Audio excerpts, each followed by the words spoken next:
porque há uma sensação cada vez mais forte na população brasileira, há um ressentimento cada vez maior na população brasileira em função da falta de representatividade. A ideia de representatividade, ela morre no Brasil, e isso se deve pela cartelização. É extremamente importante que quem nos escuta entenda isso.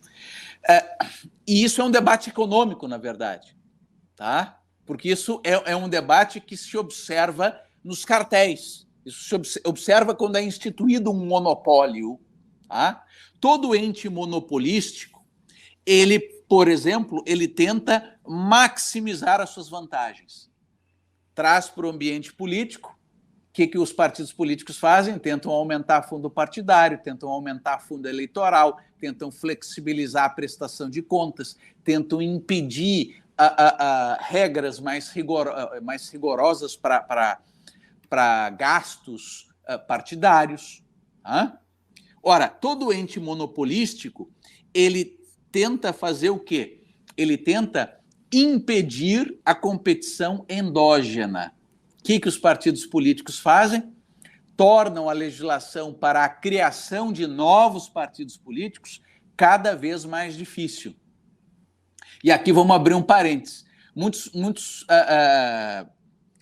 pessoas acham que o Brasil tem muitos partidos políticos, o que é uma inverdade. Tá? Partido político, gente, tinha que ser como associação de moradores. Cria quantas quiser. No meu bairro tem 5 associações de moradores. Ótimo, não tem problema nenhum. O que não pode é a associação de moradores receber benefícios do dinheiro do pagador de impostos. Aí que está o problema. Tá? Ora, Estados Unidos não tem fundo eleitoral, fundo partidário. Quer dizer, até tem fundo eleitoral, mas o sujeito recebe lá um troco. É assim, toma aqui $1.000 para você fazer a sua campanha. Tá? É literalmente um troquinho. Ora, então vamos observar o seguinte: na maioria dos países, os partidos políticos, eles não recebem nada do Estado.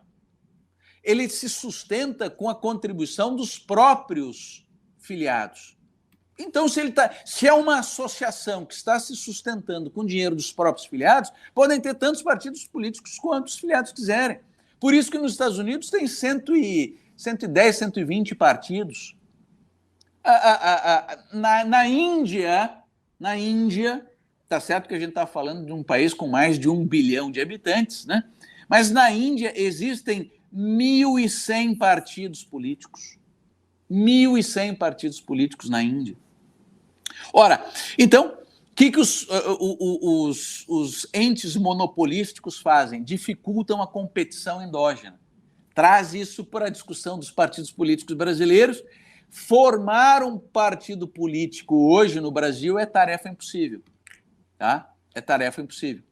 Porque são tantas as burocracias, tantas as dificuldades e tamanho o custo para que você funde um partido político que é praticamente inviável. Se você tiver 10 milhões de reais disponíveis para gastar, em 2 anos, porque é o prazo máximo de coleta de assinaturas, talvez em 2 anos você consiga gastando essa enormidade de recursos. Tá? Então, foi ficando cada vez mais difícil formar um partido político. E qual a terceira ação de todo ente monopolístico?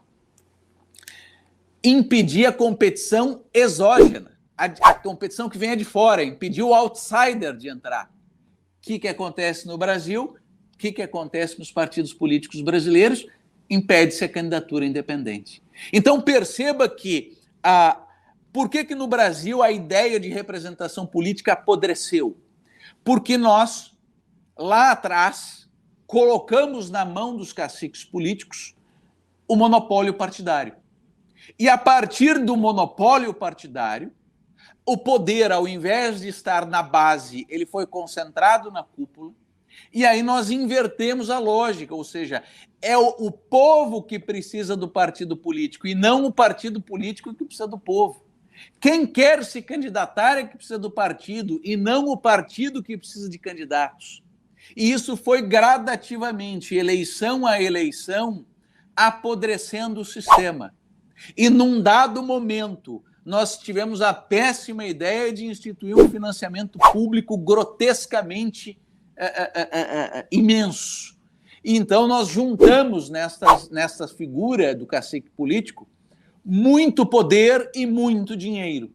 E isso fez com que ele se divorciasse da vontade popular e, ao se divorciar da vontade popular, ganhasse autonomia nas suas agendas. A agenda do povo não interessa mais, o que interessa é a minha agenda e como eu vou colocar, inclusive de joelhos, os parlamentares que me desobedecerem. Porque os parlamentares que desobedecem essa agenda vão ser punidos. Perceba que, sem uma candidatura independente, em algum momento esse parlamentar talvez tenha que trair a vontade do seu eleitor. Veja só, eu prometo ao meu eleitor X. Chega no parlamento, o cacique político diz, vota Y. Se eu votar Y, eu vou ser punido pelo partido.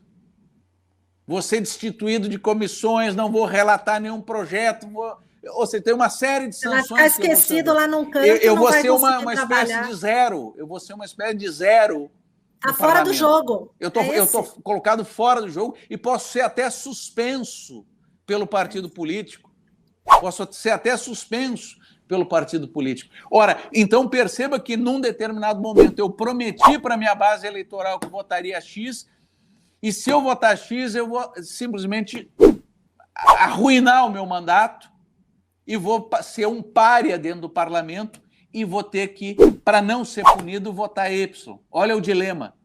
Olha o dilema. Então é um sistema que força o parlamentar a trair a sua própria base eleitoral. É uma loucura. É uma loucura.